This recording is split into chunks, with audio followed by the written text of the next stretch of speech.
প্রতিদিন 4 থেকে 6 হাজার কর্মী নিচ্ছে সৌদি আরব। বাংলাদেশ থেকে প্রতিদিন 4 হাজার থেকে 6 হাজার কর্মী সৌদি আরবে পাড়ি জমাচ্ছেন।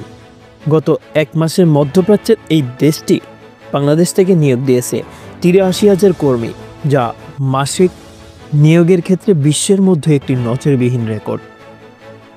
সৌদি আরব তাদের উচ্চবিলাসী ভিশন 2030 বাস্তবায়নের লক্ষ্যে মেগা প্রকল্পগুলোতে ব্যস্ত সময় পার করেছে।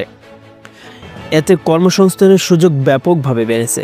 দেশটি 2034 সালে ফিফা বিশ্বকাপ এবং 2030 সালে রিয়াদ এক্সপোর মতো হাই প্রোফাইল ইভেন্ট আয়োজনের প্রস্তুতি নিচ্ছে। পাশাপাশি বিমানবন্দর, রেলপথ এবং স্পোর্টস স্টেডিয়ামের মতো বিশাল অবকাঠামো প্রকল্প হাতে নিয়েছে। এসব উদ্যোগ দ্রুত বাস্তবায়নের জন্য বৈচিত্র্যময় শ্রমশক্তি প্রয়োজন হচ্ছে। সৌদি আরবের শ্রমশক্তির একটি বড় অংশ বাংলাদেশ থেকে এসেছে। বাংলাদেশের প্রতি সৌদি আরবের আন্তরিকতার উদাহরণস্বরূপ সম্প্রতি দেশটি 372 টন মাংস দান করেছে।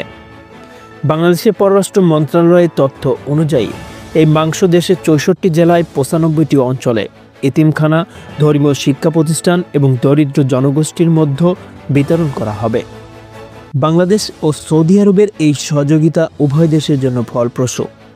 বাংলাদেশ প্রতি বছর বিপুল সংখ্যক শ্রমিক রপ্তানি করে বৈদেশিক মুদ্রা অর্জন করেছে, যা দেশের অর্থনীতিকে শক্তিশালী করেছে। অন্যদিকে সৌদি আরব তাদের উন্নয়ন প্রকল্প ও আন্তর্জাতিক ইভেন্টগুলোর জন্য প্রয়োজনীয় জনশক্তি পাচ্ছে। ওমান সহ বন্ধু দেশ কয়েকটি শ্রমবাজার কর্মী যাওয়া কমেছে 24%। ঢাকা আশা করছে সৌদি আরবে শ্রমশক্তি রপ্তানি এই ধারা অব্যাহত থাকবে। এই সহযোগিতায় দুই দেশের মধ্যে বন্ধুত্বপূর্ণ সম্পর্ক আরও গভীর করবে এবং উভয়ের জন্য কল্যাণ বয়ে আনবে। সংবাদের এ পর্যন্তই। পরবর্তী নিউজ আপডেট পেতে আমাদের সাথেই থাকুন। ধন্যবাদ।